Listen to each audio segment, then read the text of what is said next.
Hi, Professor Gallo. Thank you again for being so understanding with this whole video reflection thing. I don't know where I went wrong in reading that email. So I'm going to go back and re-answer question 3, because there was actually, when I was observed by Professor Abrahams right before the break for me, a really great lesson. There was a good lesson that we really turned into a very smooth and great lesson because of a modification that we made. So I had already taught the lesson once on Monday, then she came to visit on a Thursday morning where I have 2 kindergartens. It was a kindergarten lesson. And there was a period in between. So after I taught it, we took some time and talked about it, and then we modified it, and it came back, and everything worked so smoothly. So the lesson was a Moods of Music lesson for kindergarten, where I made a CD of like 7 or 8 songs that were either sad or mad or happy.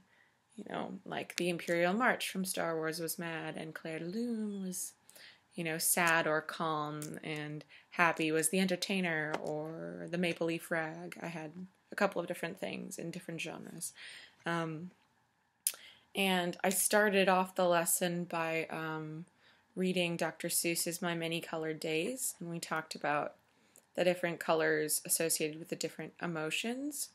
And that kind of helped segue into finding emotions in music. And I had the students, I wanted to have them practice showing me what an emotion looked like on their face, how their body would look, and then actually having them walk the emotion.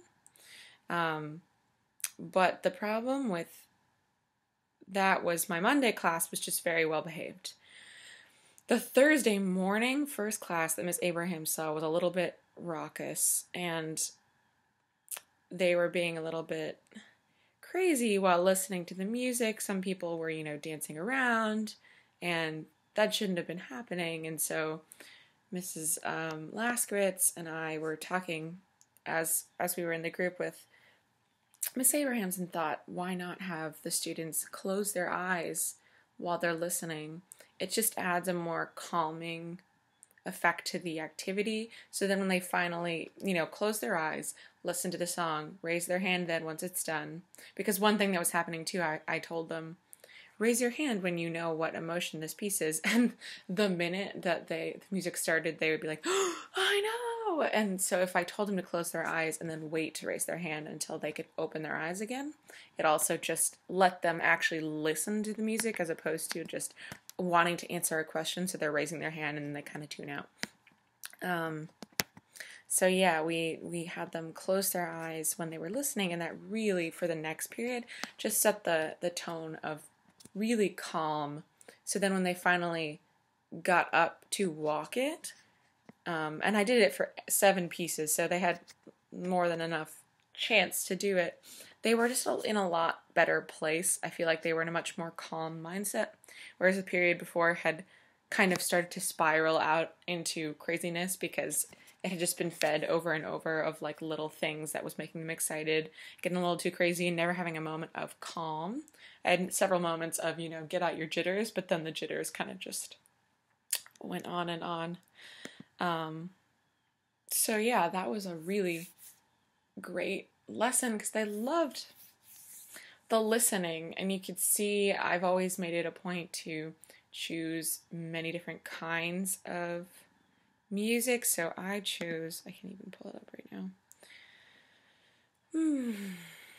For that CD, I had The Entertainer, Moonlight Sonata, The Imperial March, In the Mood, Glenn Miller, Clair de Lune, Symphony No. 5, Beethoven, and the Maple Leaf Rag. So I have some jazz in there, some ragtime, I have, classical, I have swing, and also something contemporary from Star Wars that I knew that they would connect with. And they actually connected with all of it and really loved the activity.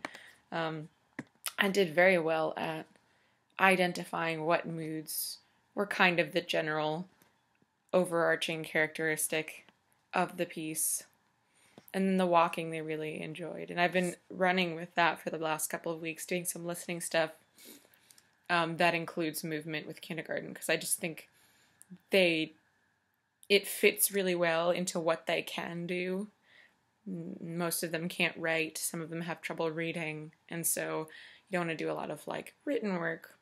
And movement work has been very successful, listening, question and dialogue, movement, watching them, facilitating, that kind of thing.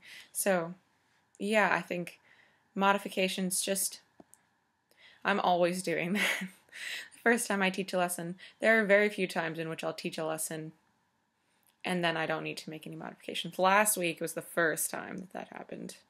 Both my kindergarten and first grade, which I was teaching for the first time, I taught lessons and they just went really well. And then I taught them for the rest of the week and they still went really well. And I was super happy about that. But usually it's kind of like first lesson, goes well, but there's always more that could be done to make it run smoother. And so I have to tweak it. So I'm just always watching for whatever I need to do, especially if there's a class. If I know one class is extra raucous, sometimes you'll have to leave out an activity or change it so that they won't get too out of control, which I have done before. So, yeah. Crazy that there's only 2.5 weeks left of school. But I'll see you on Wednesday. My updated philosophy will be on my website by class on Wednesday, so I'm on top of that.